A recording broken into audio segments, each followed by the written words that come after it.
दुपारपासूनच नवी मुंबईतील खारघर परिसरामधला वीज पुरवठा जो आहे तो खंडित झालेला आहे। महावितरणचे कर्मचारी जे आहेत ते युद्ध पातळीवर कुठेतरी काम करताना या ठिकाणी दिसून येत आहे।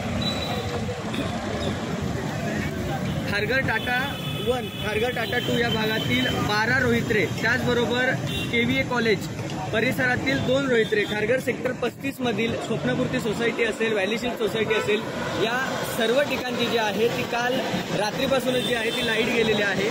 काही वेळापूर्वी महावितरणाचे कर्मचारी आणि नागरिकांमध्ये जी चकमक झाली, आपल्यासोबत नागरिक आहेत जे बातचीत करतात। सर, काही वेळापूर्वी तुमच्यामध्ये आणि महावितरणाच्या अधिकाऱ्यांमध्ये थोडीशी चकमक झाली, काय नेमकी महावितरणाकडे तुमची अपेक्षा आहे किंवा काय नेमकं तुम्हाला वाटते काय? कारण काल 3 वाजेपासून या ठिकाणची लाईट गेलेली आहे, तेव्हा आम्ही त्यांच्याशी संपर्क केला असता ते म्हणे की आम्ही शोधतो आहे। त्यांना शोधण्यासाठीच बराच वेळ लागला की कुठे फॉल्ट झालेला आहे। त्याच्यानंतर फॉल्ट आयडेंटिफाय केल्यानंतर त्यांच्याकडे यंत्रसामग्री नाही आहे, ज्या प्रकारे त्या ठिकाणी तो डक्ट आहे ते त्या संदर्भात जे इथे झालेलं होतं तर त्या संदर्भातलं टूल्स त्यांच्याकडे नाही आहे। त्याच्यानंतर ते काम त्याच्यावर करत असताना त्यांच्याकडे कुशल मनुष्यबळ नाही आहे।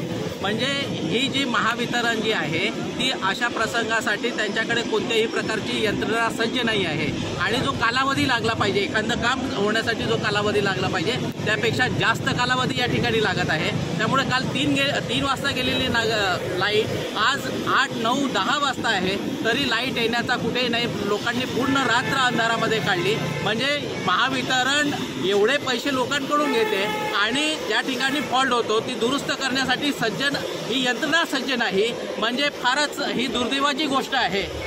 सर, काल रात्रीपासून जो आहे तो वीज पुरवठा नाही, घरातल्या जेवढ्याही गोष्टी आहेत आपल्या विजेची सगळ्याच्या अनुसरण करतात, नेमके काय काय त्रास जे आहे ते कालपासून तुम्हाला सहन करावे लागले? म्हणजे लोकांना रात्री जेवण बनवता आलं नाही, आज रात्रभर उकाड्यामध्ये लोकांना या ठिकाणी राहावं लागलं। सकाळी लहान मुलांच्या शाळा त्याच्यामुळे जाता आलं नाही आहे। ऑफिसेसला ज्यांना जायचं होतं ते जायचं नाही आहे। वर्क फ्रॉम होम लोक करतात तर ते सुद्धा त्यांना सुट्ट्या टाकाव्या लागलेल्या आहेत। तर अशा अनेक प्रश्न लोकांना यामुळे फेस करावे लागत आहे। सर, महावितरणने दावा केलेला आहे की गेल्या काही तासांमध्ये हे सुरू होईल, रात्रभरापासून सुरू नाही झाले, काही तासांमध्ये सुरू होईल असं सांगितलं जातं आहे, कसं बघताय? ते होईल, परंतु हे सकाळीच 5-6 वाजेपर्यंत अपेक्षित होतं।